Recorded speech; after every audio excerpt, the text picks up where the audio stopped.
Honest Dave here from Smokin' Cigars. It is that time of year again, the Great Smoke 2023 Mardi Gras Madness.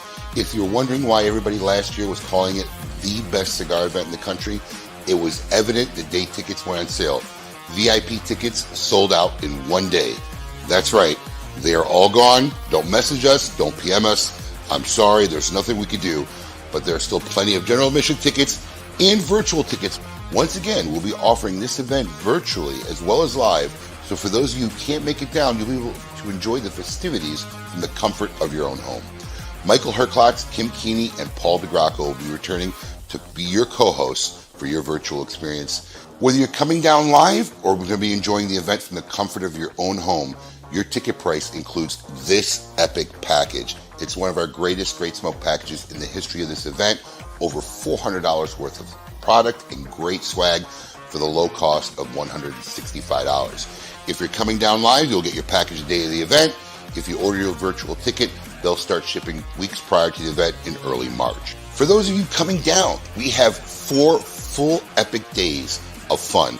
We start off with Drew Estate and Jonathan Drew. Thursday night, our headquarters here in Boynton Beach. Friday night, 2 events. Steve Saka here at headquarters, and Evan Darnell once again returns to host our pre-event dinner with the Red Meat Lovers Club, going off the top this year. I've seen the menu. It'll be up on the site soon.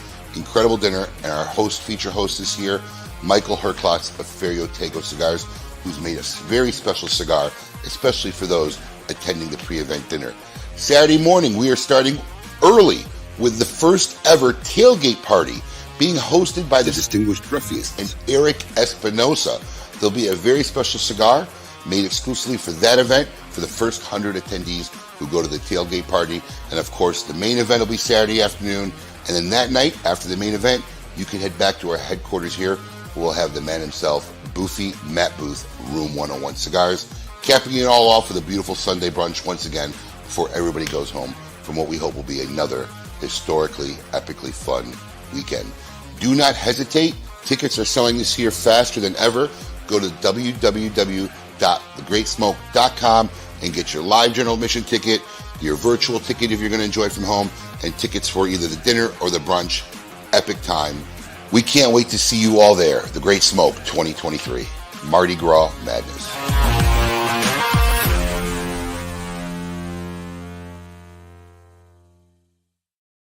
Hey everyone, it's Ryan from Rocky Mountain Cigars Show here, back for another Thursday. You know, I can't say it enough, everybody. Thank you so much for allowing this show to even take place and happen. And I happen to have the honor of having somebody on the show tonight that was in part a big inspiration for me to kind of do this show. It's somebody that I have watched, that I have studied, that I've listened to his interviews and learned a shit ton from. So very excited to be bringing on this guest. But before I do, big shout out to all these sponsors that make this show even remotely possible. We've got Abe DeBabna, the big guy over at smokein.com. Check them out, Smokin' Cigars. Check out their Cigar of the Month Club. Be a socialite. Go to Smokin' Social on Facebook. We also have big shout outs to BAMF Cigars, ROCF Cigars, Christoph Cigars, Karen Berger Cigars. Thank you so much. New Air Humidors, the best humidors in the entire industry that you will ever get, bar none. Sagrado Cigars, McAuliffe Cigars, as well as Axe and Oak. And tonight I will be drinking the Axe and Oak Hillshine. This is aged in Scotch barrels. Puts a really, really good twist on it. If you're into whiskey, but you sort of kind of like Scotch, that will give you a little bit of that Scotchy-esque feel without being super, super peaty. We also have some big show announcements with some new partnerships coming on here in the next month or so. Those will be announced probably in the next couple of weeks. So definitely stay tuned for that. But enough of me talking, like I say every single week. Hey, how you doing, Mike? Bruce, we've got Bruce. Tom's in the house already, and Bruce again looking forward to another Thursday. So, without any further ado, something I've always wanted to say, let's get the scoop with Coop. Now, I took that from Abe over at KMA. However, I'm giving him credit for it, but I've always wanted to say it. Coop, how you doing, man? Ryan, thank you so much for having me on. It's an honor to be on here, and you have done a great job, and I'm really looking forward to tonight. I've been looking forward to this for a few weeks now, so this is gonna be great. Awesome. And I'm gonna go ahead and give you the floor here for a quick second because I want you to introduce yourself. However, I don't think you necessarily have to.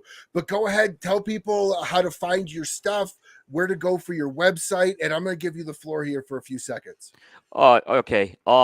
If you're looking for where my content is, the easiest place to go is to the website, the Cigar Coop website, at www.cigar-coop.com.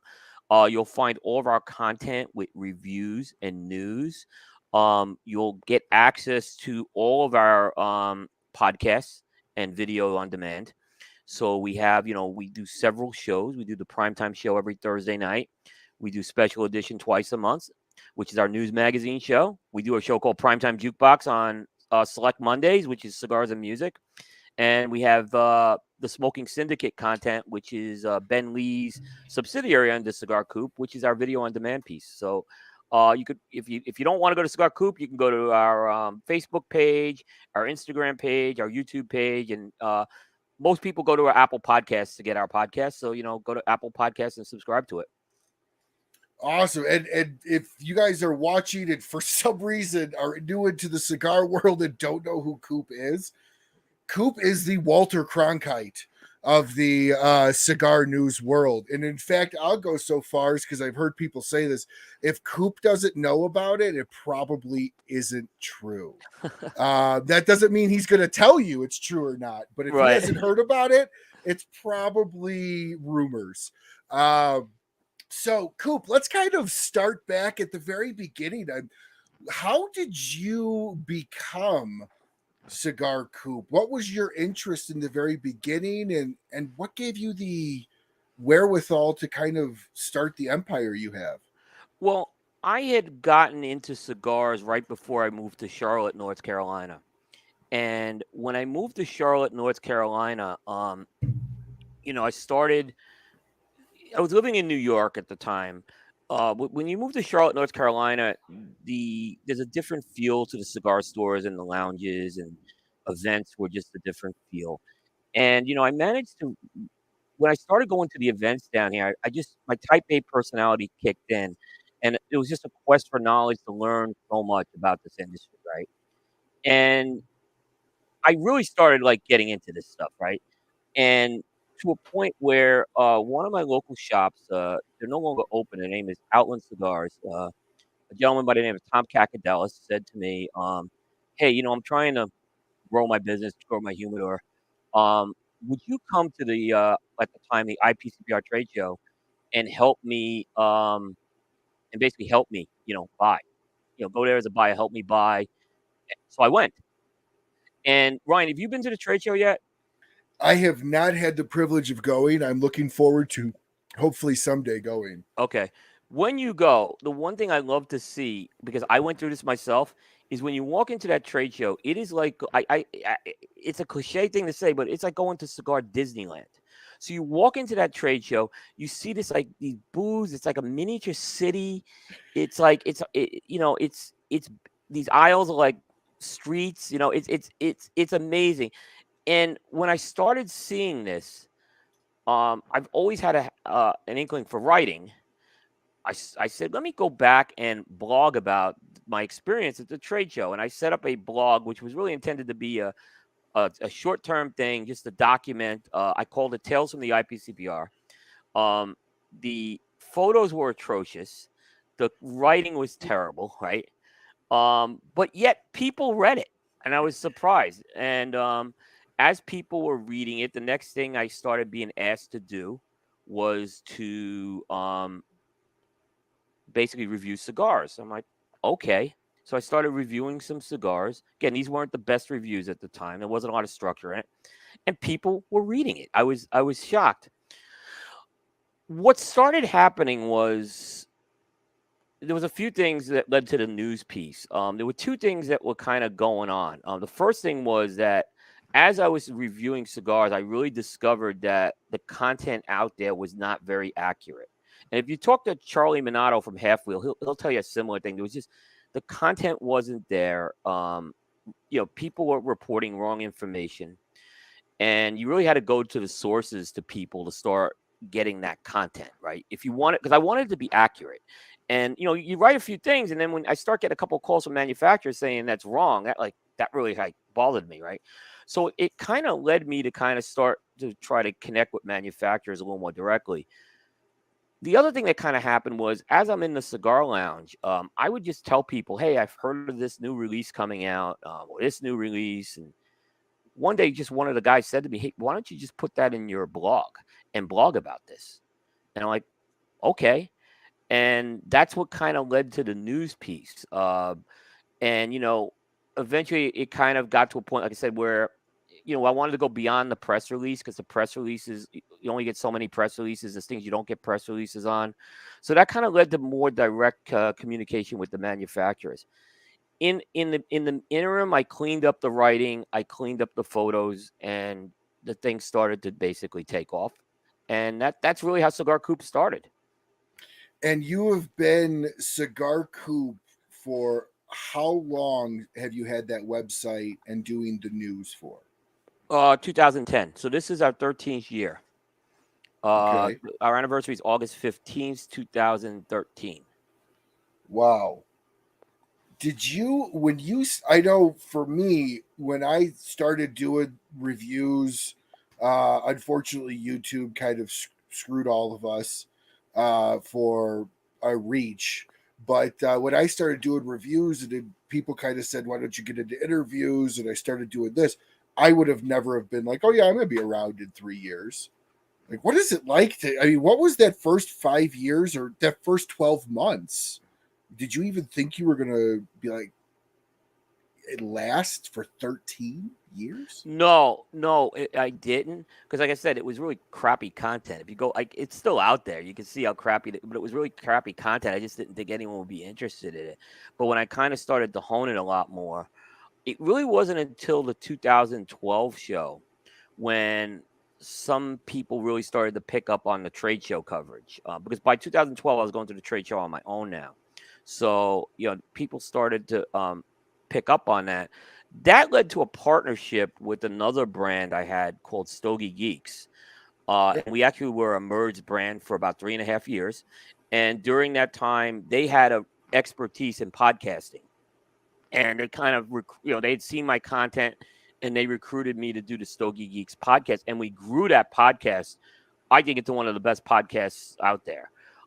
So that's kind of how I got it. And I owe a lot to Paul Asadorian, who founded Stogie Geeks, because he taught me a lot about podcasting. Like, I would not have been able to know the things I know without him, and how to do an interview and things like that. So I was very fortunate with that partner, and that partnership came to an end for really business and creative differences, but not for personal differences by any means. So, but I learned a lot with that. So when I came out of that, it was, I felt like I had gotten a graduate school education by that point. I don't think a lot of people understand. I certainly didn't. When I would watch a show like yours, I'm like, oh, he must just sit down and just talk to people. They come in, he's doing a review, he just smokes a cigar.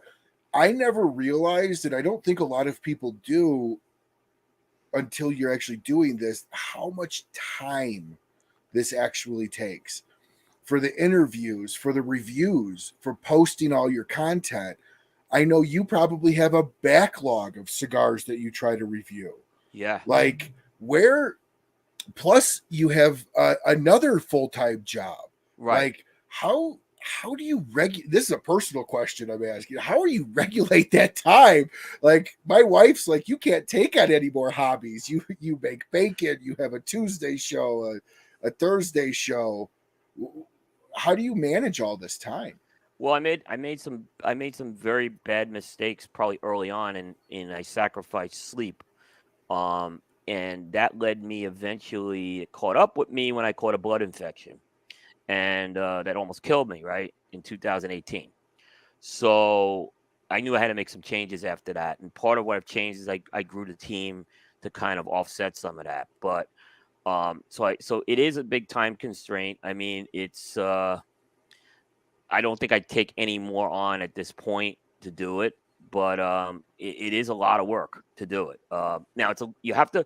I tell people, if you're doing there's two things you have to love to do what I do. You have to love cigars. If you don't love cigars, it's useless. But if you don't love the media aspects of what we do, then you're not gonna last here. You have to kind of love that piece of it, which can sometimes be very trying, as you know, Yes. and frustrating. So, but I think when I grew the team, it's offset a lot. Now I have a lot more help at the trade show. We have a 4-man team go to the trade show, so that makes it a lot easier. It's definitely helped out with that. Well, I know as far as like when I've had certain guests on and they're like, "Oh yeah, we're doing X, Y, and Z." I'm like, "Hey, can we talk about it?" Like, no, we actually gave Coop the exclusive. We can't even publicly talk about it until he releases information over it. So like, it's Well, come to where well, where.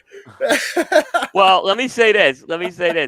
I get it too because they say that to me. We promised it to Cigar Aficionado, or we Oh. can't talk about it yet, right? I'm like, well, wait a minute. You're the owner of the company. What do you mean you can't talk about it yet, right? Like and we and the one thing I will tell you is I'll just set the record straight is we never unless it's a shop exclusive because they're which we really don't want to cover those. I don't want to cover those anymore. But if it's a national release and we do get an exclusive, my only policy is 2 hours, and then everyone can have it. I'm not gonna hold it back. A lot of companies they don't want to. They'll give it to me because they don't want to write the press release, right?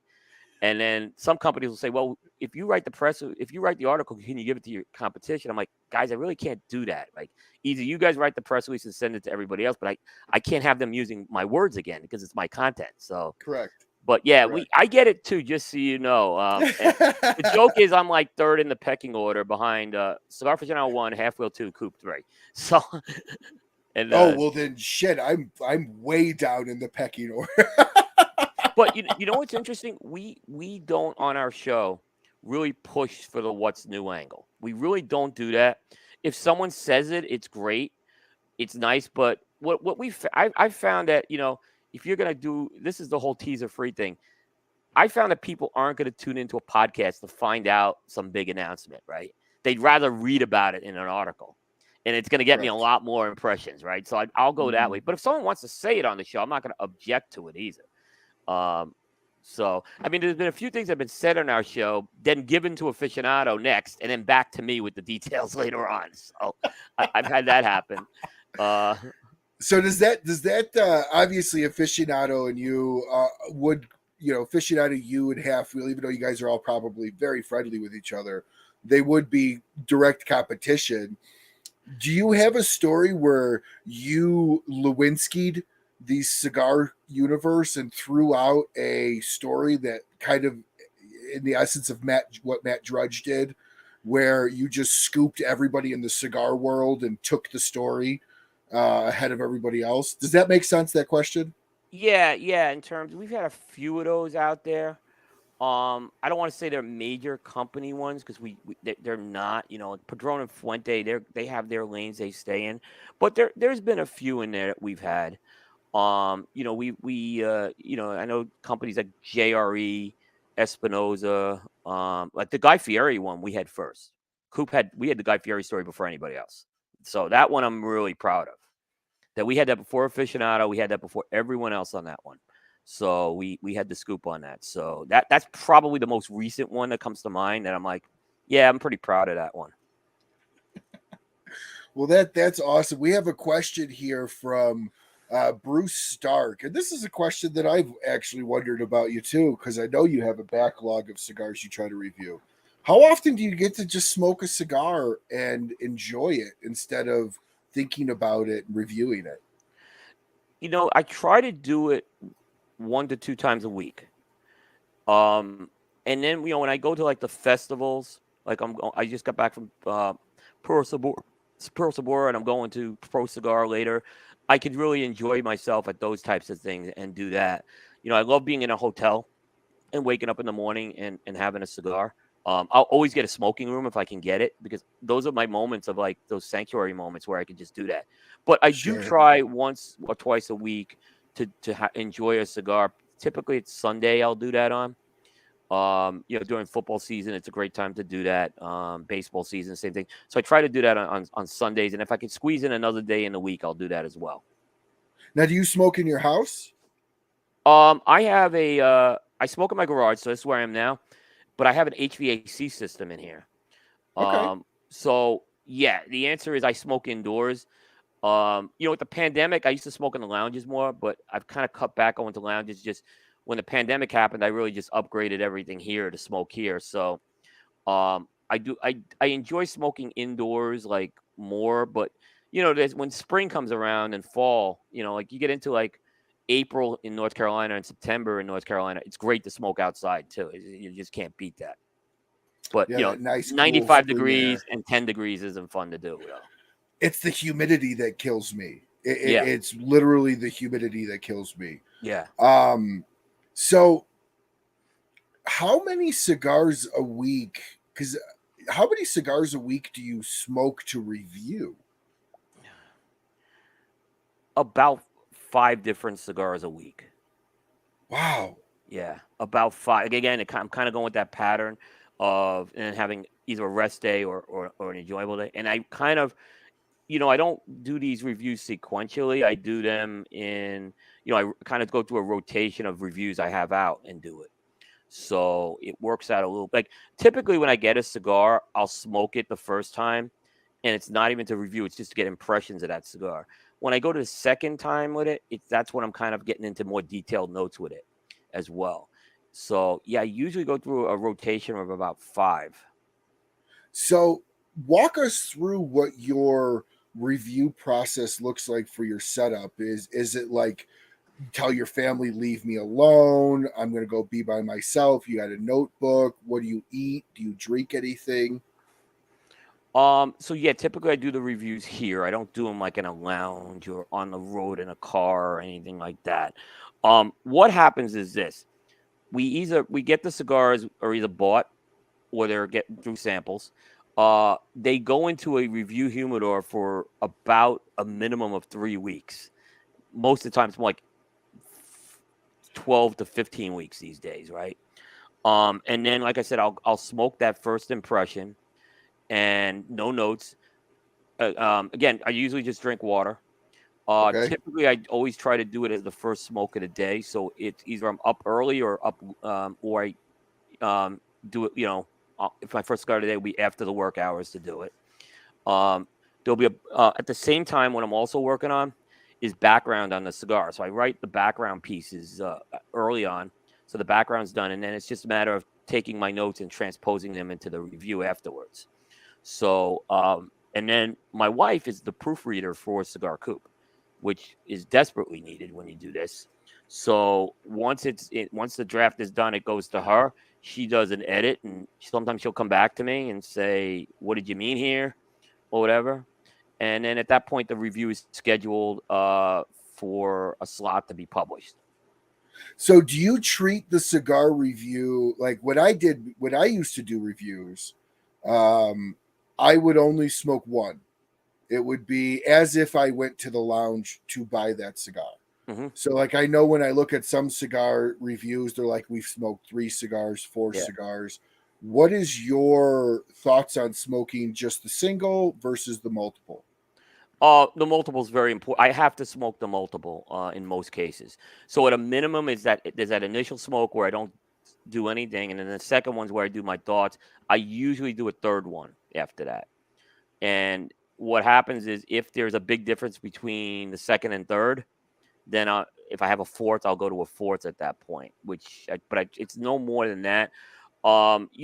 They're a handmade product a lot of times. So if I get a cigar that's plugged or cracks or something like that, You want to allow for that. So there are people I know, really top reviewers, who do base it on one cigar, and there's nothing wrong with that.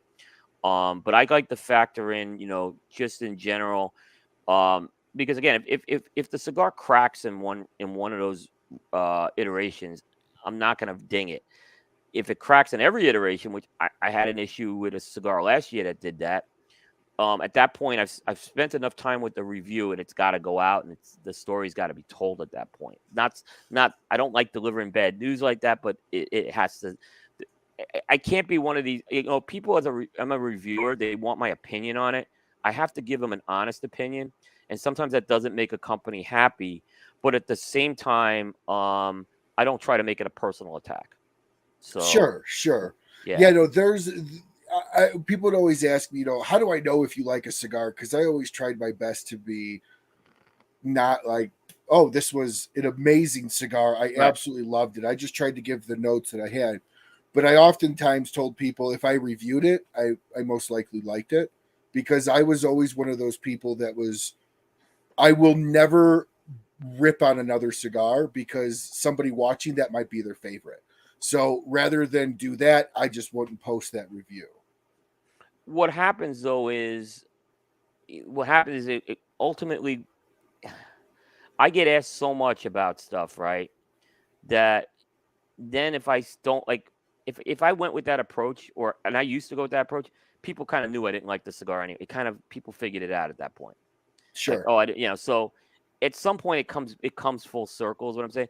And at the same time, I always tell people, one, it's my experience. Your experience could be very different. And then two, like I said, it's a handmade product, and at least I'm giving you the honest things that happened here, but that doesn't mean it's going to happen with you. Handmade products are very finicky, and we're dealing with something very finicky. So, here's another thing that I take an approach. I think that's a little different. I won't dismiss a line if I don't like a Vitola. So I'll sometimes gravitate to another Vitola. And I always have the joke with Aaron Loomis. I tell him, oh, you smoked the wrong size, right? Because I find that sometimes I can go through a line and I may not like a size, and then wham, I just have a size that hits me, and that's great. And vice versa. I won't anoint this cigar of the year if I see some of the other sizes are falling down. So I do try to smoke across a line, but that's hard too. I mean, I can't smoke every Vitola, but sometimes I will do that to try to see, all right, maybe it was this size just didn't work for me. And I've been surprised in a lot of cases. So, and that makes total sense. I oftentimes took the one and done style approach because I couldn't afford 2 or 3 of them, depending on the price of the cigar. When you have a single, one income and a daughter, it's hard to be like, I'm going to go spend 20, or I'm going to go buy 5 cigars for a review. So we have a couple questions here. We already got the how many cigars do you smoke? Terry, he does let them age for several weeks, usually 3 to 4, but right now he's looking around 12 to 15 weeks. I have that correct? And it's not necessarily that you let them age, but that's just how long they sit on average. They all go into the same humidor for review. Then I have all these overflow places, which is ridiculous, but that's not reviewable stuff. That's just stuff I'll smoke or give out to people. But yeah, and the other thing that's but I don't believe in smoking off the truck. I don't believe in smoking a cigar off the truck, because ultimately when you're buying it in that store, it's probably been sitting in the store for a while, and it's probably under good conditions. But if I do get it through the mail, I do want to make sure those acclimate. And at the same time, even if they're in a store, I still want them all under the same humidity and temperature. Okay, so, and what is your settings? I go usually about 67 to 68 for both. Yeah. Okay, for temp and humidity. Yeah, I have a climate controlled humidor up there. Yeah. Awesome. I'll run it a little warmer in the winter, and then I'll run it a little cooler in the summer. That makes sense. That makes sense. Out here, it's so dry. I keep because Colorado, it just dries the cigar out instantly. Oh my goodness! And so I keep mine at 70. Yeah. We don't review anything from the trade show in Nevada. It is like, don't even try. I've had more like when I take cigars back from the trade show, usually about 20 to 30% of them, unfortunately, are cracked. And you could use Bovidas and all that. It doesn't matter because so you got to be real careful with this. Dryness is terrible with a cigar. Yeah, It's it is. yeah. I mean, there's nothing worse when you're smoking that cigar and you pop right and the wrapper popped. It's the I worst. know. It's the worst feeling in the world. And like It's like, no, I was gonna say it's like walking across a frozen lake and you yeah. step in the right spot and you hear that crack go across the lake, even though you're not gonna fall through, you're all like, oh shit, what's going on? So we have Yeah. another question here. Yes, I meant to get to this earlier. Thank you, Skip. What are you smoking tonight, Coop?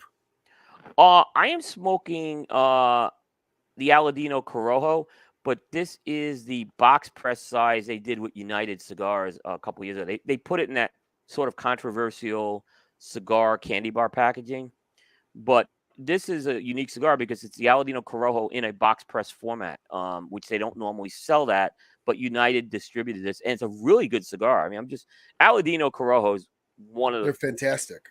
fantastic line. You want to talk about a line I go to on a regular basis? I go to this line on a regular basis. It's a fantastic line, and they did a nice job with this box press. Yeah, I actually have enjoyed every Aladino that I've ever tried. Yeah. They do a very, very good job on their cigars. Tonight, in honor of Coop in the Perdomo Studios, I have the 10th anniversary Maduro. What a cigar that is! And you talk Oh, about a cigar. You got to look at, like, when you start looking at cigars of the decade and brands that made an impact. It's hard to top a brand that had more of an impact in this decade thus far than that 10th anniversary line did. oh Nick did yeah, an incredible job with that cigar. absolutely. And I actually had Arthur on, and I was asking him if they, are you guys giving, because this 10th is so popular, are you smoking a lot of them, giving them away? He goes, nope. Every cigar that comes across the line is on the shelves to be sold. I Yeah. don't even get them to smoke.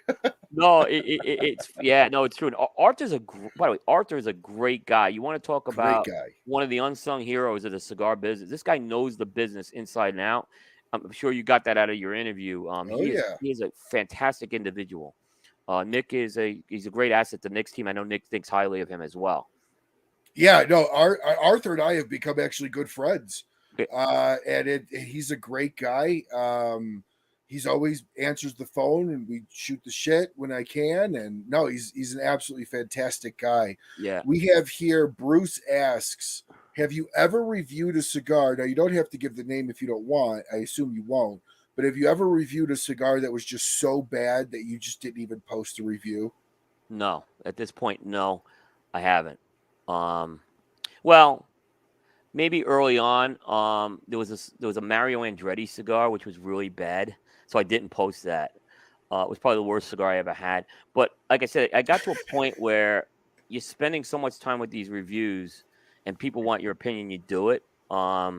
So we do it. I mean, I think the lowest cigars on. I think we had we've only had one or two cigars in the 70s on Coop over the years, so it's not too bad. Most of the time, like I said, it's funny. Some of the low scores I've given has led to. It's funny. I gave United, who is a sponsor of mine, I gave them a cigar. I gave it one of their cigars an 82 once, and they still signed with me as a sponsor. So go figure that. Well, that's honesty, though, right? And I want to touch on this. I was going to Yeah. touch on it a little bit later, Yeah. but we'll touch on it now. Like one of the things that I've wanted to do is put out not a top 10 or top 25, but just my favorite brands that year. And I've always been a little nervous. Like, do I pick one of, I love my sponsors. That's why I've specifically asked these brands to come on, because I like them so much and they've agreed to be a partner. How do you have that discussion, or what is that fine line between, for instance, you always hear Cigar Aficionado, how do you get on their top 25 list? You got to pay them. So how do you cross that fine line and play with that? Does that make sense? Mm-hmm. So one thing that and I'm going to say we were the first ones to do it. We disclose our data for sponsored reviews and non-sponsored cigar reviews, as well as what we got samples for and what we bought. and we actually compute the average scores. And what you'll discover is one year one may be higher than the other. They're pretty damn close to numbers, like average wise, where it's really, for all practical purposes, a statistical even thing. And the idea is you try to get that close. In the end, I tell any sponsor who comes on, when it comes to the review piece, you're not getting special treatment. And if you do want special, I mean, we'll do all the things to promote your brand, obviously. But if you're looking for numbers, I would say we're the wrong fit for you. So I have that discussion very much up front. And I think when you have that, they set the expectations up front, it mitigates it a lot. Yeah, there's still a few companies that will, they kind of will comment and everything, but that's because they really believe in their product. But we've never had anyone pull out sponsorship because they didn't get Cigar of the Year, they didn't get Company of the Year. That's never happened with us. So I think because we've been very transparent and we've set the expectations. I think when you don't set those expectations, that's when it's a problem. And I think that can become a problem because a lot of times some companies will view what I do as like influencer work. We overlap in the influencer world, but we're media, we're not influencers, so it's a little different. So if you're kind of going, if you're sending me cigars to promote your brand, that's not really the way to do it. There's other ways to do it. A review shouldn't be that way because the review, we're going to be very detailed and we're going to be very specific on what's going to come out of that. So there's other ways we can promote your brand, but that's not the way to do it. Now, Terry asks, I don't think I've actually reviewed when I used to do reviews a McAuliffe, but I can almost assure you that Coop has. Mm-hmm. Have you reviewed a McAuliffe? So you can find those reviews. Go to cigarcoop.com or cigar-coop.com, search the top McAuliffe cigars, and I'm sure it'll pop right up. Yeah. So I tend to review cigars that are about 2 years old. So we don't have the whole McAuliffe portfolio in there. But McAuliffe A was a top 20 cigar back in 2000 for us, 2020. So very good cigar. They're a great company. We have a really good relationship with them from a media standpoint. And, that McAuliffe A, really unique cigar. And I love it. It's a short filler, a mixed filler cigar. That's what people don't realize. It's mixed filler, and it's fantastic for a mixed filler cigar. There's nothing wrong. That's not a negative on it. In fact, if anything, it's a positive that they could produce a consistent cigar like that, and really do a nice job with it. So when brands approach you, and like in the beginning, obviously where you are now, they probably wouldn't do this, but in the beginning, did you get people that approached you and said, "Hey, can I see the review before you post it? Can I edit it in any way?" A couple of people. I haven't had too much, but it has happened, and it is declined. It goes. If you remember, I forget who there was a writer for ESPN that kind of got in trouble with this a few years ago. Adam Schefter got in trouble because I think he gave the Washington, at the time, Washington football team or Commanders or whatever, he let them kind of look at a story before he put it out, and that's very controversial. No, the answer is absolutely not. And if and in the cases where I was asked to do it, no one got mad at me. They told me to go ahead, but I kind of explained to them in a very. I said again, this is my content. This is my opinion. I can't allow you to do this. And if you want, I did. That's a case where I did give them the option of, if you don't want me to review the cigar, I won't review it.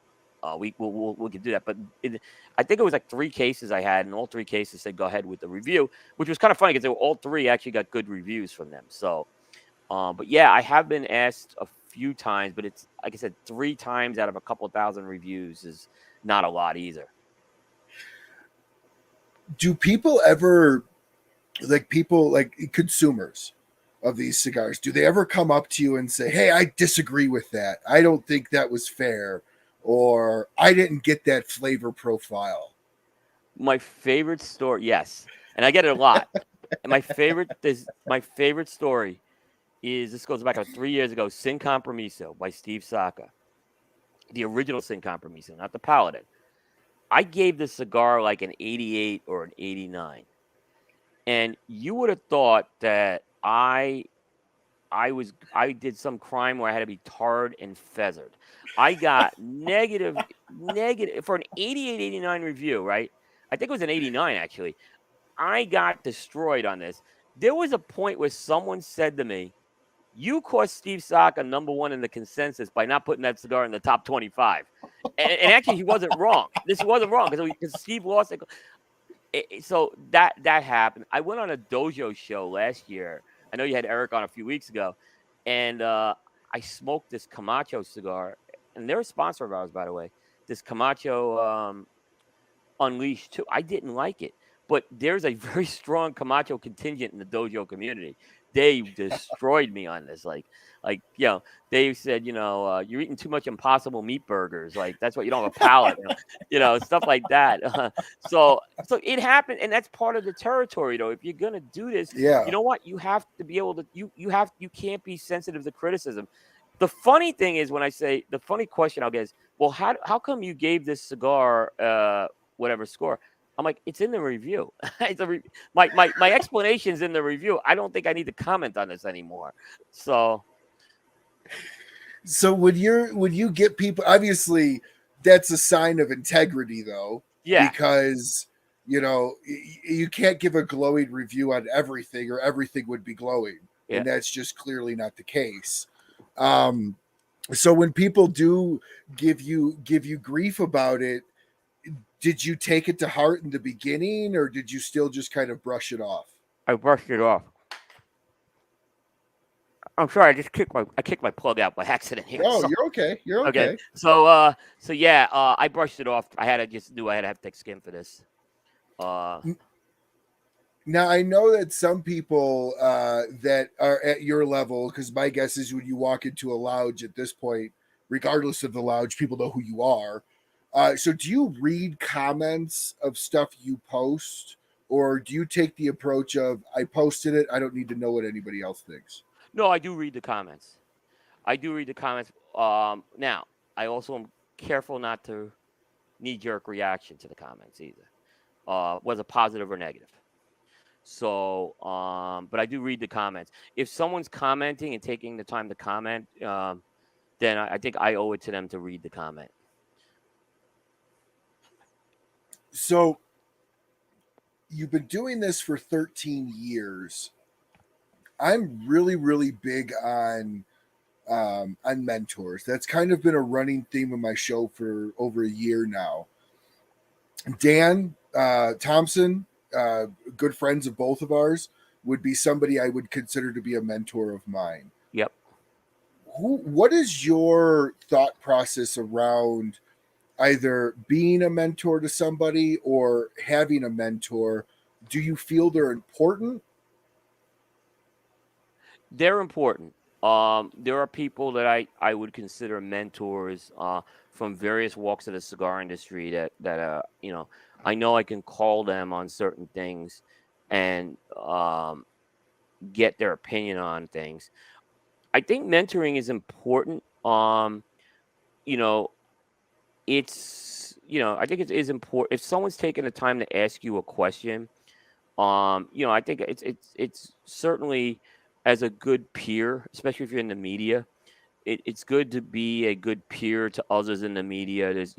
We need new blood in the media too. There's turnover in the media a lot, so we need some good guys. And if you could give them, some people, they come to me for advice. Some will take it, and others will not take it, and that's fine. But I do think it's important to have that. And it's just like little things. I've been able to call people that you'd be surprised would pick the phone up, and I say, hey, look, this happened or that happened. This happened on a show. A couple times I've had to call a couple of sponsors up because something happened on a show that probably wasn't the best thing said. And most of them were all behind me when that happened, saying that we know it wasn't you who said it. So, so I think it's important to have that network. You have had some pretty colorful guests along the line. Uh-huh. When you do a live show, is there ever a point in time where if somebody says something abhorrent or just downright mean, do you ever go back and edit that section out because it just didn't add anything and it was just mean? Yes. You do. Yes, I will. I will do it. So, We only had to do it a few times, but I will do it. so If I how feel do it's you? damaging, if I think it's damaging to that person, yes. So you do that specifically because of the damaging side. You don't. So you. But you don't tell people they can't say certain things. You'll just go back through and say that was way over the line. I can't even have that in the show. We will ask people to be respectful and not attack anyone personally. You know, you want to curse, we're not going to censor you on that. But if it's something that I feel is a slanderous thing, I have done it. I got like when we had Brian from Pravada on, we did edit something out. He said, now it got a lot of controversy because it got noticed, right? But it's not the first time we had done that either. So you know, and in the end, it really didn't affect the interview at all. It's just people wanted to but yeah, we will do that. We absolutely, if it's something we haven't had a case where, some of the stuff right now with FDA, we have to be a little careful about sales stuff too. You got to be careful about because YouTube will pick up a lot of stuff. Now we're not a YouTube centric show, but we don't want to get thrown off of YouTube either. So we will do it. But again, the amount of times I've had to edit something out of a show is probably 3 or 4 times. I mean, I had to do it once on Stogie Geeks, and I think 3 times on Cigar Coop I did it. So, and we're close to 500 shows on Cigar Coop with all the shows. So again, it's not common that we've had to do it, but we've had to do it at times. And it's my call. It's my call on that. Yeah, I've had to take down one show because come to find out the person I interviewed was full of shit in every way, shape, and form and suckered a lot of people from the cigar world in. It was a UK guy and just trashed everything up and down, and he was a phony. And that was the only show that I've ever had to take down. And I actually reached out and apologized to the people that he ripped on the show because supposedly they were in a feud. And so I've had to do that as well. Just because I felt it was unfair to leave a lie up. Ryan, freedom of the press, right, goes both ways. Okay, we have the freedom to say what we want. Okay, but as content owners, we have the freedom to. And people don't like that. They may think it's censorship, but you know what? As part of freedom of the press, we also have the ability to kind of correct our content if we feel it's not within the standards that we've set on our shows. So, Sure. I applaud you for that as well.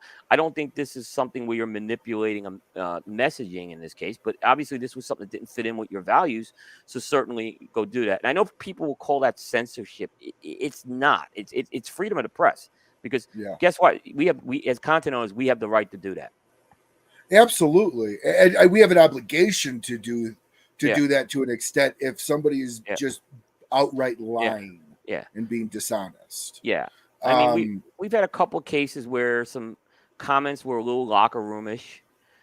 We didn't take those down, but what we did with that is we corrected ourselves to make sure that we weren't, we could be a little locker room with guys sometimes. We're locker rooms. We got to be a little careful with that sometimes too. We don't want to, cross the line. And we were getting close to it once, and I think we just kind of adjusted our model a bit, and we fixed that pretty quickly.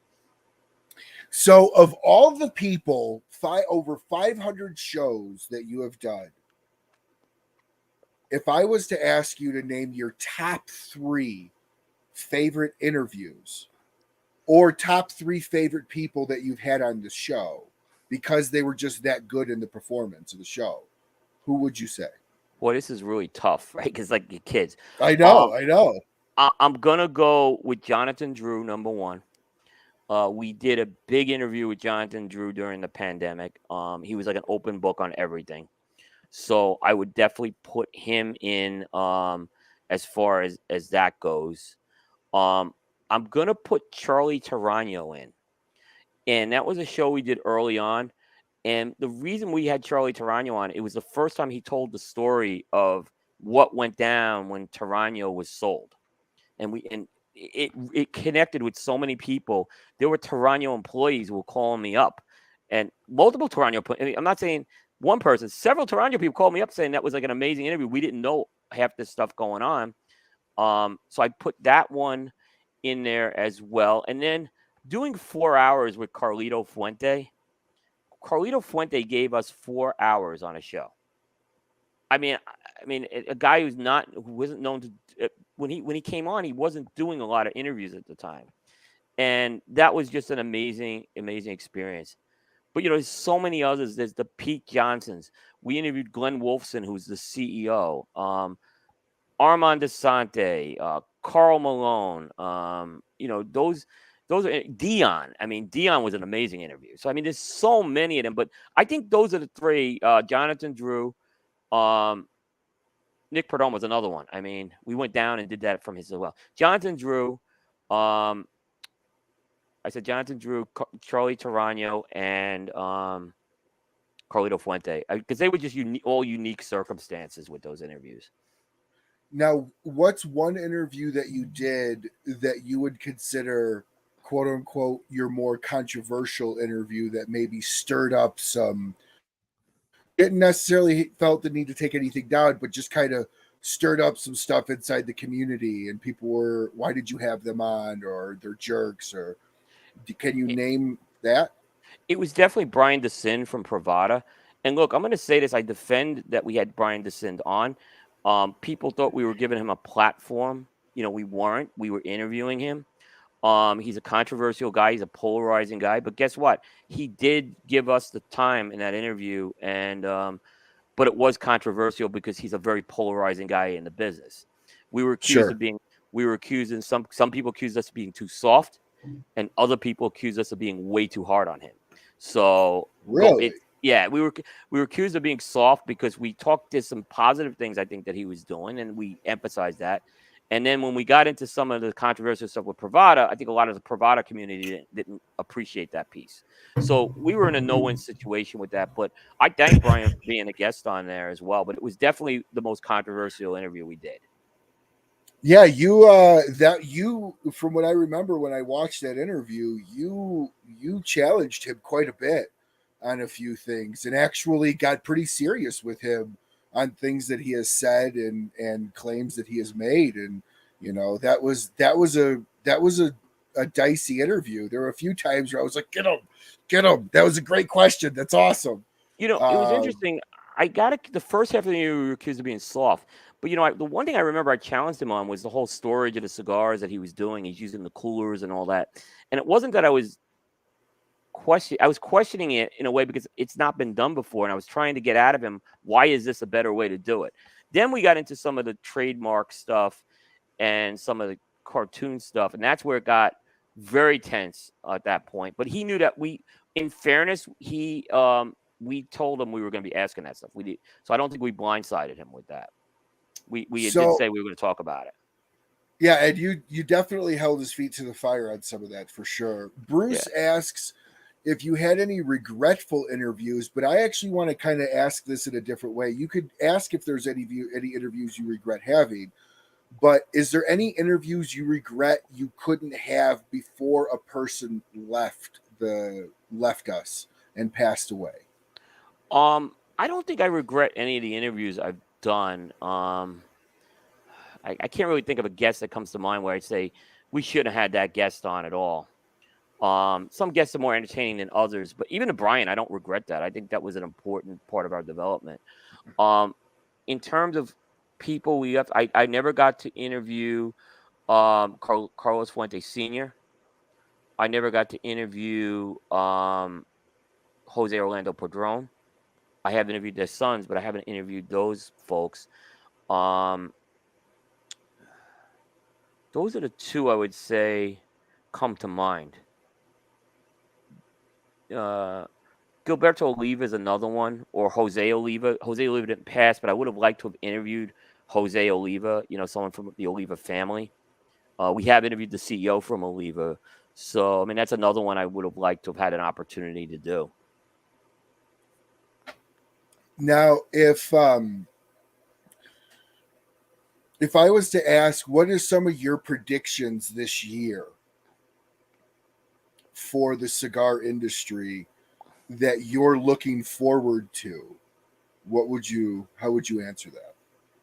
Yeah, I am looking forward. I think this is going to be, first of all, I think this is the first year we're going to be in total full swing back out of the pandemic. What I mean is all the festivals are now going on this year. I think there's no more question about the show.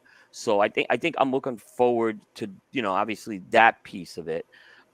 I'm really looking forward to the PCA trade show this year. And there's a lot of stuff that's been coming out over the last week on the trade show. It really looks like they had a good trade show last year, and I think they're really committed to making this trade show better. And I think we're going to see them build on last year. So I'm excited. I'm very excited to go back to the trade show this year to see what is going to happen there. So I think that's a good thing. We saw last year some newer companies start to emerge, right? We hadn't seen that in a while.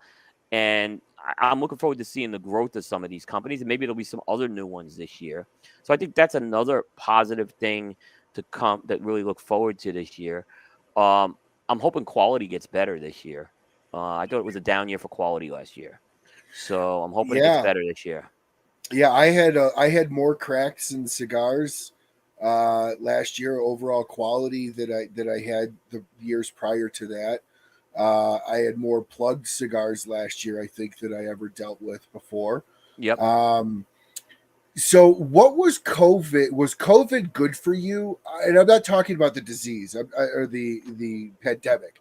Was COVID good for your growth because more people were at home, could probably get to you a lot easier because they could work from home? It was. Do you understand what I'm asking? Yeah. Okay. It was good. So for a few things. First of all, what happened is we ended up competing at the beginning with a lot of like everyone started getting into the game of media, right? Everyone was a media brand at this point, right? So we were like, man, everyone's doing every one of these shows. So we started just basically saying, all right, we're going to just ask for the heavy hitters. And we started asking for heavy hitters, and we were getting Ernesto Perez Carrillo. We were getting Lito Gomez. We got Glenn Wolfson from Drew Estate. He's the CEO. We got Eduardo Fernandez from Aganorsa, who doesn't do a lot of interviews. And we just started asking for those interviews, and we did very, very well. The other thing that really worked out well for me is, trade show coverage is probably the biggest thing we do on Coop. And it's especially on the written piece.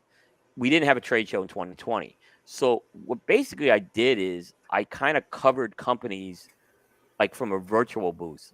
So I covered, hey, like, because we do booth coverage at the trade show, we look at trends that the company's doing, directions they're going in, and I started putting out, I called them the Summer of 20 articles instead of PCA articles, and they were kind of written the same way, and we really sustained good traffic with those, and it worked out really well. As the pandemic wound down, and we were still standing, that made a big difference. And the people we got in from the pandemic stuck with us on the shows and on the website, and we grew. So we were able to really leverage a lot of that, I felt, which was a good thing. So you guys obviously weren't hurt. You saw growth during the pandemic, like a lot of the cigar world. Has Yeah, people have been getting back into the office? Have you, like, if you ask some manufacturers, like, oh, the boom is over, have you started to see some of that traffic kind of slow down as people are getting back into the office? Or actually, no. So that's good. we had our biggest year of growth in 2022, and I'm still trying to Wow. figure out what happened with that. I mean, it was amazing. I mean, we are not going to have that level of growth next year. We had a big level of growth, and I have some theories. I think why. I think a lot of the written websites have fallen out, and I think we've picked up a lot of that. There's people who still read. The podcast did better too, but it was the website that had this growth. So I don't expect that growth in 2020. I just don't see that happening in 2023. But I think we really improved our trade show coverage last year. That helped too. We made a lot of improvements to that, and I think all those things just added up. And we had but I think the audience stuck with us, like that. We got this new audience in the pandemic, and I see new people watching the shows and stuff like that, and we've kept these folks. So we sustained it more than sustained it. We grew. Now I'm curious. You had said you had some theories as to why some of the other things or some of the other outfits kind of dwindled off. What are your theories on that? It goes back to what I was saying earlier. Like I think look, you could start a YouTube channel or podcast or website, and it's pretty easy to sustain it and to be committed to it. That's another story.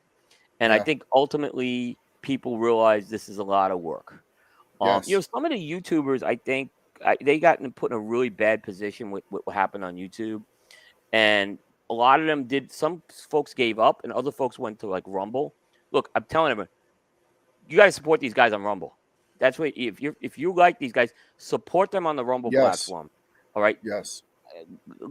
I know it's easier to watch on YouTube. You support them on Rumble. That's what you Yes. need to do with these guys. And because if you don't support them on Rumble, there's a lot of good content that's going to go away. Absolutely. Now, are you on Rumble? Yes. So if you're watching and you don't subscribe to either of us on Rumble, jump over to Rumble, check out Cigar Coop first. Yep. And then after that, jump over to Rocky Mountain Cigar Show and subscribe as well. You can go either way. You want to go first? Yeah. Either way, just Yeah. subscribe to both of us. Yeah. All the help we could get on Rumble, because YouTube is massively undercutting us. And what's your thoughts on? Obviously, it's a private company; they can do what they want. But when you look at like all the marijuana videos that they got smoking, and they don't seem to care about that, but they care about this. Yeah. What are your thoughts on that? The bottom line is, it's a battle we're probably not going to win. We could try, but look, I tell people the real key thing is stay away. Look, we're all going to get nailed at some point, right? I mean, we have ads, but you know what? Be really careful about directing people to link to stuff. That's where I've seen a big problem. It gets because that stuff gets flagged easier, I think. Yes. So look, we want to support our retailers. We love our retailers. But I think most of them would understand that it's more important that we're out there and just be really careful. I mean, even but I don't want to say I'm not immune to it, because at some point I'm gonna get dinged, and it's gonna happen. I got dinged once, but it wasn't for anything related to cigars, which was interesting. But what did you get dinged for? we were doing on our music show.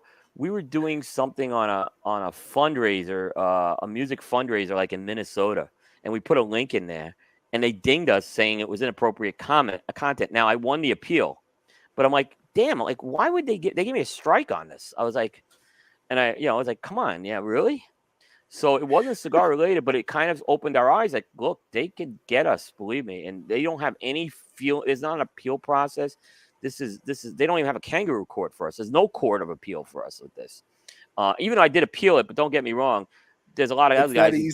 It's not easy. I think in this case it wasn't. I don't know how it was a mistake in this case, and I think it's a mistake with the cigar content too. But it's and look, there's a lot of good. We need the influencers out there. They are an important part of what we do. So like I said, I hope more of them go to Rumble and have a lot of success there. Because we need, I put the content out there, just put as many mediums as possible. But at some point that may become my main video thing if Apple shuts me down, or if, YouTube or Facebook. So. Yeah. I mean, you look at somebody like Brian Glenn, 160 some thousand subscribers, YouTube ripped him completely off. Oh my goodness, yeah, and he got hit with demonetization before that, with people years before that, yeah. And it's funny because I was talking to my wife, and there's like these women who do like cleaning the house videos, and they get like 100,000 hits, and but they can monetize on that. I can't even monetize. I can't monetize on that. I have to rely on private sponsors like you do. We can't monetize on that stuff. So I'm not getting rich off YouTube, is what I tell anyone. YouTube is actually a very small platform for us too. It's probably one of our smaller platforms, but it's still important. People want it, so we do put it there. Yeah, my nephew watches this kid, and he's got like 70, 80 million subscribers or something ridiculous, and all he does is open toys and review toys. Yeah, and he's like 16, and he's a millionaire already. Yeah. So then, like Ivory Soap, like if they do an ad in there, they can monetize and they get all this money from it. We don't have that option with doing what we do in tobacco. No, we don't. We don't. Yeah. So I want to kind of focus here, because I know we got about 30 minutes with you, because I want to give you enough. By the way, we're going to do a little shorter show because Coop has his fantastic show. So after you watch this, jump over to Cigar Coop and watch his show as well. But I want to kind of ask you, what does Cigar Coop do when he's not Cigar Coop? I still do writing. I do like to write. I have some things I've worked on that are not cigar related. I don't know what that will happen with that. I do spend time with my family. I have my wife. I have a daughter, a son-in-law, and 3 other sons. So but they're older now. Well, my youngest is 22. So but I do try to make sure I have time I spend with that as well. Love boxing, so I'm big into boxing. Yes, you do. Watch a lot of boxing. Love a lot of sports, so I do that. And I do like to travel, like just kind of do like cultural types of travel too. So I try to get some of that in there as well. So and I enjoy my solitude time a lot. I'm not a guy who likes big crowds or anything like that. I'm very happy being a lone wolf at times and just kind of chilling. So I do enjoy those moments as well. So I had heard that when your daughter got married, you had a cigar bar. Is that true? I had a cigar. Yeah. So we had cigars at the wedding. My daughter got married, and she had the reception in Columbia, South Carolina at a zoo, which is very well set up for weddings, by the way. And so she goes to me. She's like, "Dad, I don't think they're going to allow smoking at the wedding." And I said, "Look, this is your wedding. This is your wedding," is what I said. I said, "But what I will do is I will bring cigars to the wedding." So originally I got some cigars from Debonair. They did some custom cigars for my daughter. With custom bands. They were really, really generous. But what happened is I started smoking them. I go, these are too strong for people at the wedding. So I gave those to people we couldn't invite to the wedding that I knew.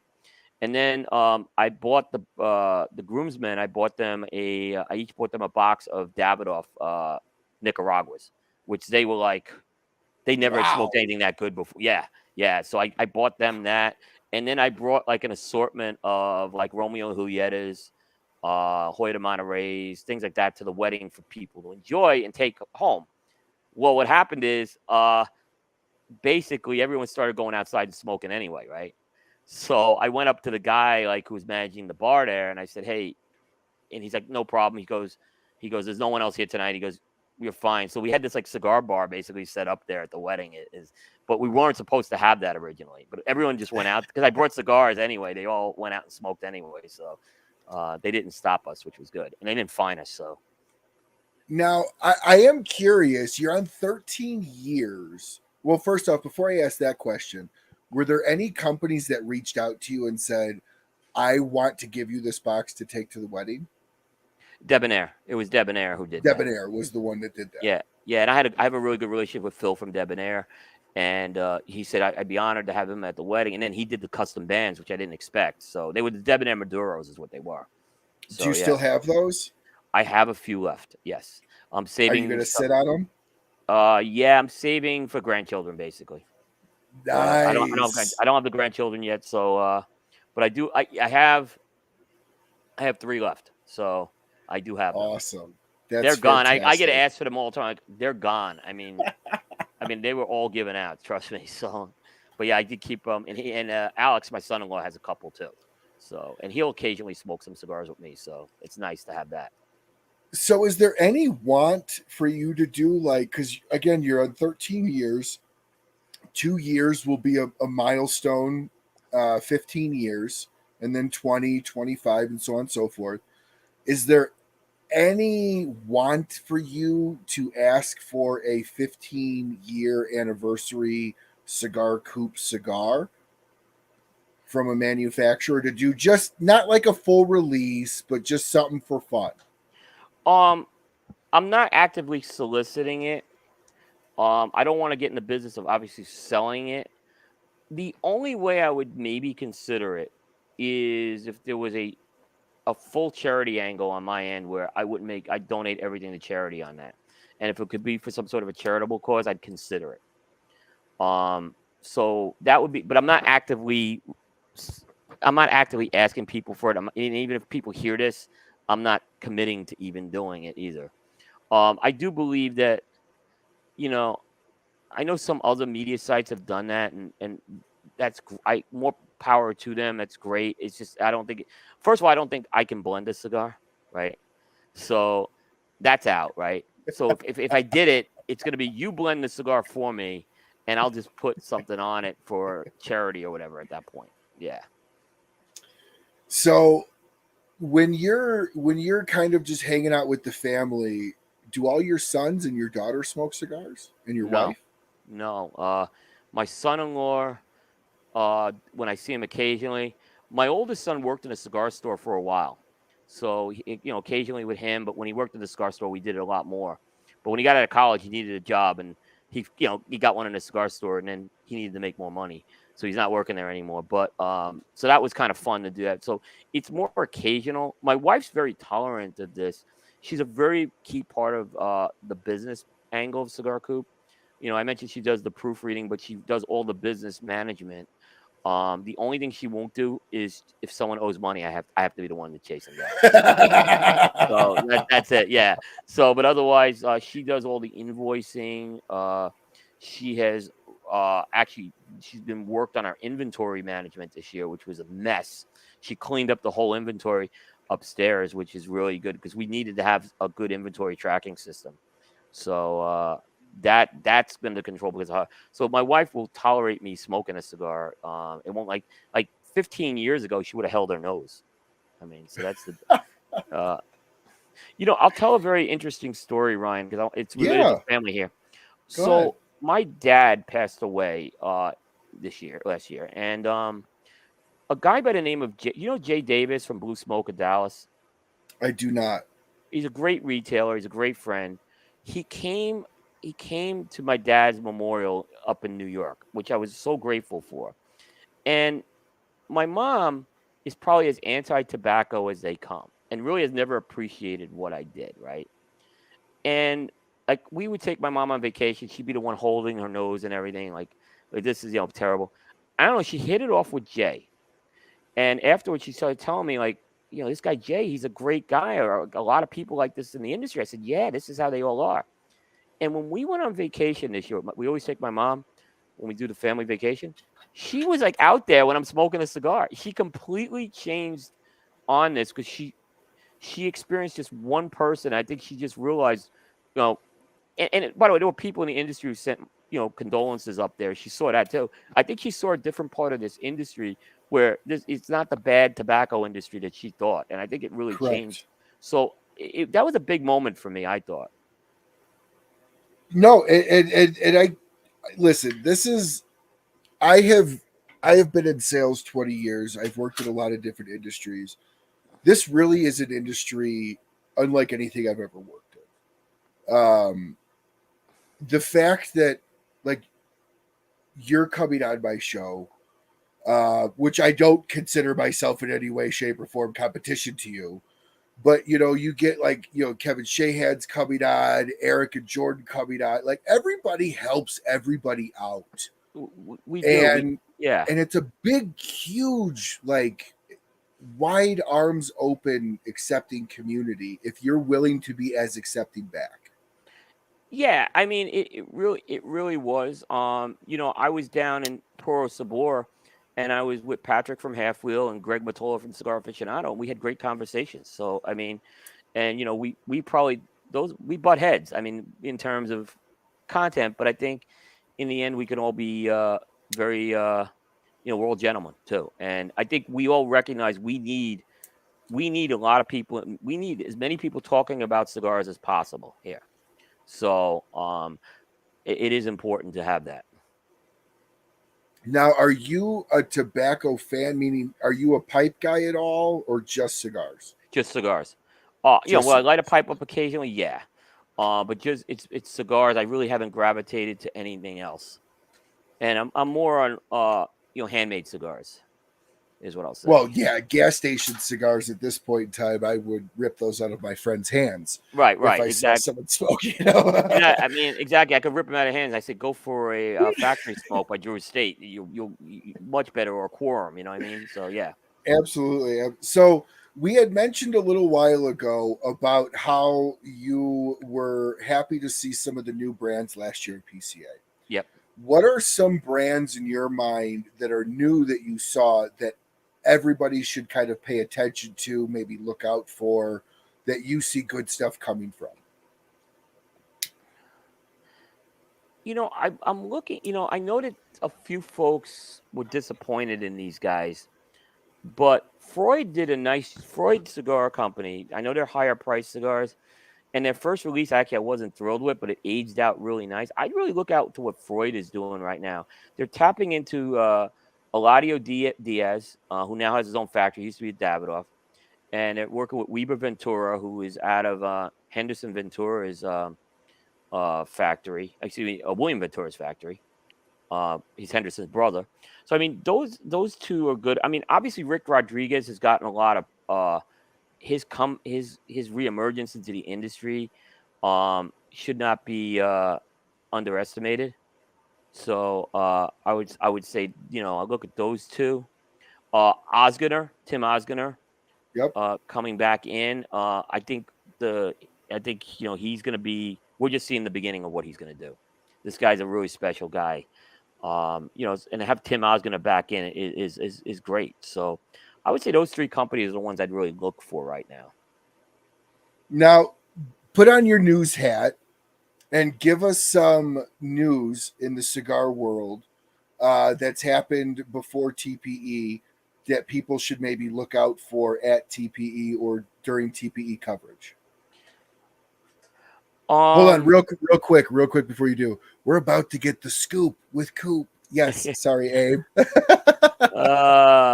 Gee. So it's been interesting because as far as what I've seen, there hasn't been a lot of major releases announced. It's mostly been line extensions that I'm seeing. So certainly, you know, but I do think I'd watch out for Freud's got a new release coming out, so I think they're going to be doing that. That will be big.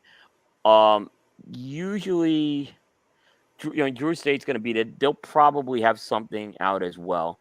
And I'm looking at quality importers right now, and I just think they're going to go into TPE very big.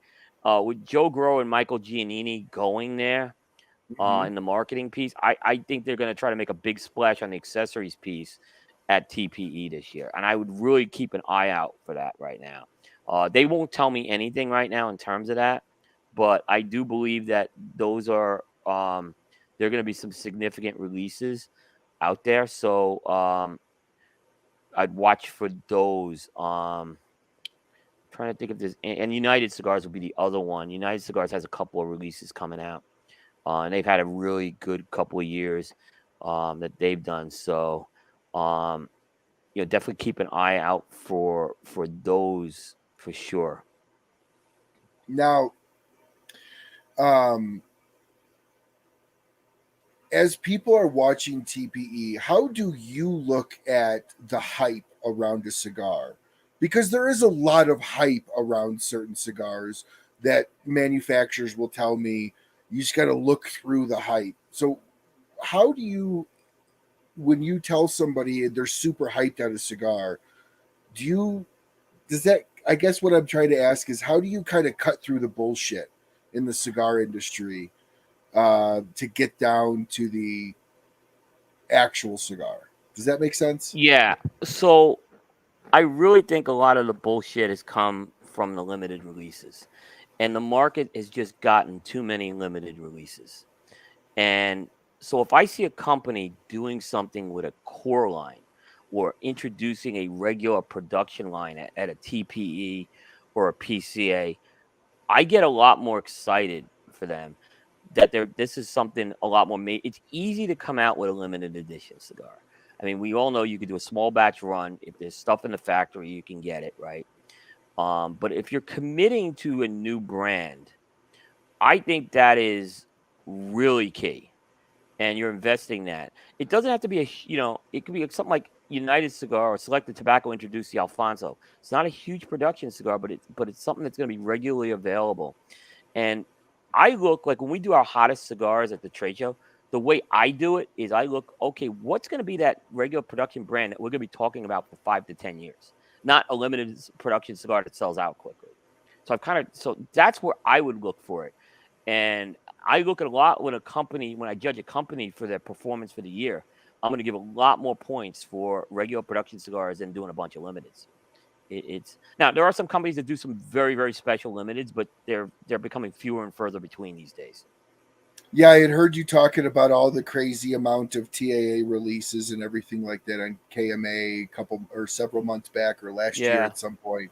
But speaking of limited releases, we have Tom Crenshaw here asked a question.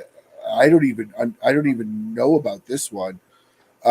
He mentioned that a few months ago, he mentioned something about a limited edition Harry Potter themed cigar. Do you know anything about it? Was that a rumor? This is the first I'm hearing about it. Okay. I'd be completely shocked if someone did a Harry Potter with the Harry Potter branding because of licensing. I can't see. There's not a lot of companies that would have the money for that licensing.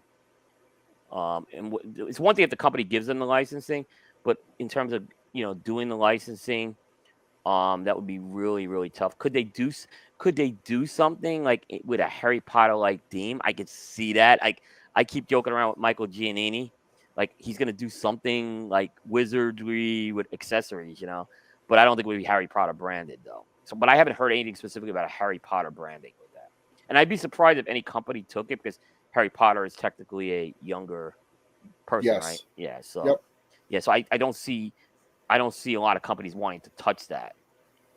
So before I get into the lightning round show ending questions here, since we talked about Harry Potter here, and you did talk about this with Brian, what are your biggest issues with companies coming out with quote unquote branding that could be perceived as if it is going towards children? Like you get the Risties, the Munchies, the Rocky Road. What's your take on that? Should those be out there, or is that pushing too much? They shouldn't be out there. And I'm not trying to stifle creativity.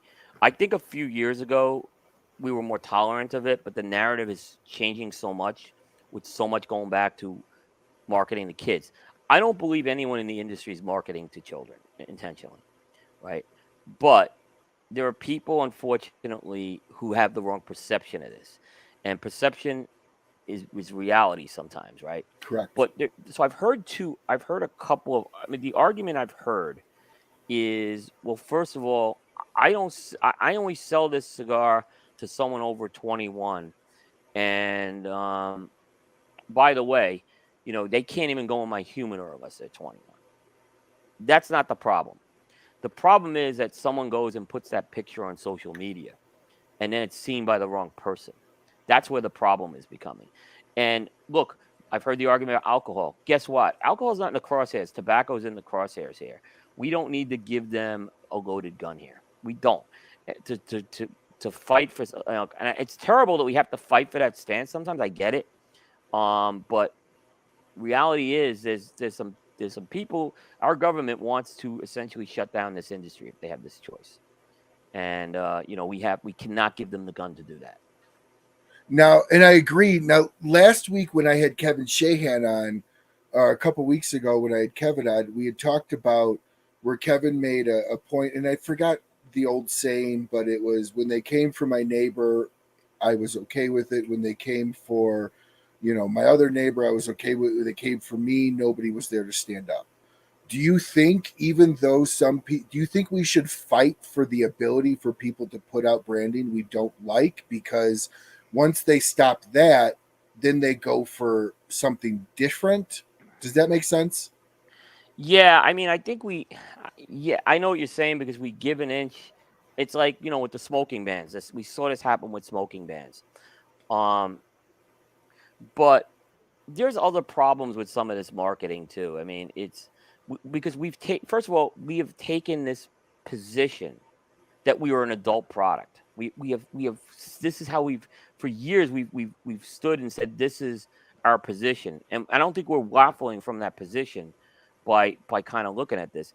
The other part of the problem is some of the trademark and the trade dress stuff, which is um that's another controversial thing, and that just gives us, unfortunately, bad visibility sometimes. But I do believe because we've marketed this as long as we say this is marketed as an adult product, we should just be very steadfast on that, and we shouldn't give any more than that at that point. But that's where I think the difference is here. But what happens if somebody were to tell you, "Oh, I grew up with this stuff"? Like they're actually marketing it to the '90s age adults.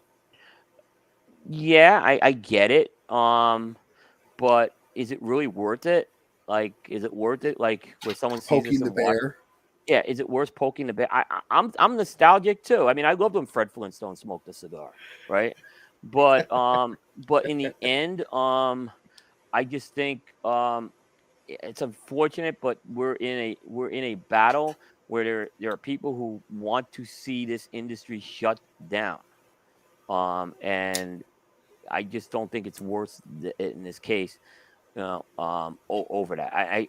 Look. I feel for people who have put a lot of creativity into this. I do, but I want to see this industry survive for a long time. And we could be creative in so many other ways.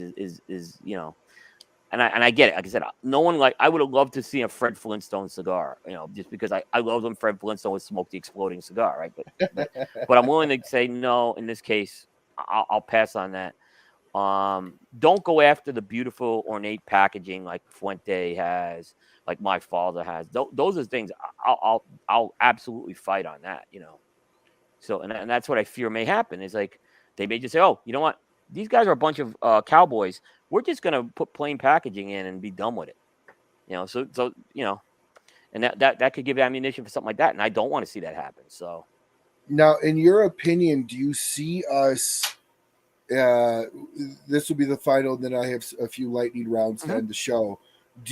Where do you see the FDA laws going? Do you see us inching ourselves closer to a win, or in the end, do you see the government winning and getting their way? I look at the menthol fight, which has been going on forever. So I don't see them winning this easily, right? I see this as a long winter, like just continuing, and a long war. This war is going to continue. We may get some good relief from the judge when he announces the remediation for what the FDA has to do to go back to the drawing board. Whether they wipe out the deeming rule or they say you have to redo parts of that. We don't know what that's going to be yet. But there's other things that are scaring me a lot, like the NASM report. There was a lot of things in that NASM report that put up advertising, right? And advertising. Imagine if they go after. They may say, "All right, we're going to leave you guys alone," but you know what? We're going to go after advertising. So there's no more ads. Like there's no more podcasts. There's no more review sites. I mean, imagine if that happens.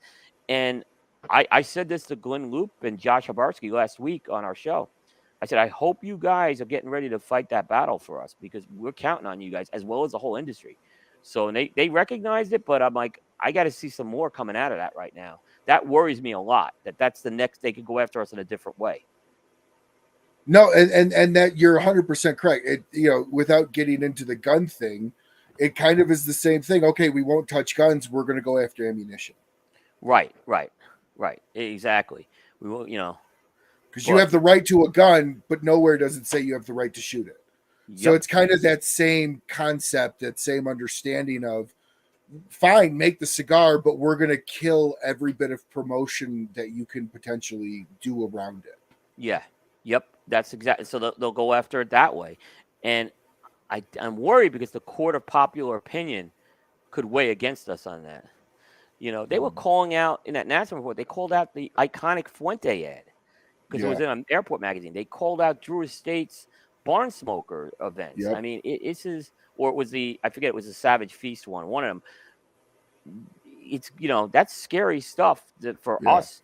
But not only that, I mean, imagine if the industry no longer has ways to promote these products anymore. We're kicked off of Facebook and all these things right now. So it's a serious problem, and the FDA could easily go in a different direction and regulate that way. And I'm worried about that. No, and I completely agree with you. Yeah. So I know you've got to go. So let me ask you these lightning round questions, and then we'll end the show here. Okay. What is your favorite size in a cigar? I'm known as a Gordo lover, actually, but actually my favorite size is a Corona Gordo, that 5 5/8 by 46. What is your favorite cut? Straight. What is your favorite wrapper? Now you can give me musician and cigar wrapper, or just cigar wrapper. I'll give you a cigar wrapper. Connecticut broadleaf. What is your favorite pairing of drink with a cigar? Black coffee and a cigar. Coffee and a cigar. Yeah. If I don't know if you're a religious guy by any means, but when you meet whatever creator you believe in, what would you like him to say? You had a good heart. When that time does come, how would you like the cigar industry to remember you by? I'd like for him to at least remember that I made a contribution to it. Maybe made a difference in some cases. But kind of remember my work would be more important. I don't want the work to disappear. And I've actually had conversations what I would do with the website if something happened to me. I want that content to just kind of not go away. So that's kind of like my written work, What was the very first cigar you ever smoked? It was a JR original, like one of those JR branded cigars. When you walk into a lounge, what is your biggest pet peeve? Dirty ashtrays. Everybody says that. Let me tell you, when my son worked in a cigar store, I busted on him when I saw an ashtray. Come on. And I'm not talking, really, when dirty ashtrays, they should just be cleaned out. Like, I don't like a dirty ashtray even around here. Dirty ashtrays is bad. What is your count of cigars that you have in your humidor? Is that include? All of them? All of them. Let's say 3,500. Wow, that's amazing. I don't throw anything out. It's the problem. Yeah, and I do try to give some of these away to Cigars for Warriors too. But yeah, if you had one brand, now this one might be hard for you to answer, but if you had one brand that somebody told you for the rest of your life you had to smoke, what would be a brand that you would choose? It doesn't have to be permanent. Just what would it be a brand? I know I'll get grief for this, but I'll say Perdomo, because Perdomo consistent. They make, I always know a lot of lines are in Connecticut, Habano, Maduro, so there's a lot of variety. But the cigars are incredibly consistent and good. So I know they're a sponsor of mine, but I'm going to say it anyway. No, that's totally fair. Yeah. What is your favorite cigar this year so far in 2 months in a month that you've smoked? The My Father Labaju 100 Años has been incredible. I have not smoked that one. You got to get your hands on it. It was a limited. This was a limited release done right, is what I'm going to tell you. I called it like Pepin's masterpiece, Pepin and Jaime's masterpiece. It's an incredible cigar. Awesome. Well, Coop, I can't thank you enough. I can't believe it's been an hour and a half since we started the show. Everybody here is telling me this is one of the best shows that I've done. So thank you so much for coming on. It was an absolute honor to have you on. My gosh, and the fact that when I reached out to you, you were like, hell yeah, I'll come on. Like, that's awesome. It really does truly mean a lot that you came on. We'll return the favor someday too. I hope we could do this again. This Absolutely. Is really, you've built a nice platform here, and I look forward to many more years. Are you going to be at the Great Smoke or no? I will be at TGS. You will meet me. Yes. We will have. All right. We have 3 members of the Coop team coming down, so I'm really looking forward to that. On top of it. Absolutely, Yeah. absolutely. I'm really looking forward to meeting you. Yeah. Who's on your show tonight? Pete Johnson. Pete Johnson, Yep. Tatuaje, Yep. incredible CRA, Yeah. very big into Cigar Rights of America and the cigar laws around things. So, well, Coop, I will give you again, let everybody know where to find you, how to find you, and where to hear your show in 30 minutes. Sure. You could always find all of our content at cigar-coop.com. The shows are available on all the podcast platforms except Spotify, which we have to fix that. But we're gonna fix that. But Apple, Google, Podbean, YouTube, Rumble, all those things, and of course Facebook. The show will be broadcast live on Facebook tonight at 10 o'clock. If you miss the show, I get the show uploaded after the show. So we'll be on all those platforms the next by the morning. So you'll get to see it then. Awesome, awesome. And we had somebody follow us both on Rumble. Please continue. Thank you. It's Show very love to Coop. show up to Ryan too. Like I said, we need the support on Rumble because they are right now not causing us problems. Yeah, they're So welcoming us. they're welcome. Listen, I mean, again, if you have a choice of YouTube or Rumble, there's no reason why you can't listen to this on Rumble. So Absolutely, absolutely. Yep. So thank you so much again. Thank you to all the sponsors: BAMF Cigars, ROCF Cigars, Christoph, K by Karen, Berger, New Air Humidors, Sagrado, McAuliffe, Axe and Oak, and don't discount and forget about the big guy Abe over at smokin.com. Definitely check out all these sponsors. They're all fantastic. Coop, this has been an absolute honor. And until Coop and I see you again, which Coop will see you all in 30 minutes, but until we see you again, smoke what you like, smoke as often as you can, and have a great rest of your week. Bye, everyone. Take care. Thank you.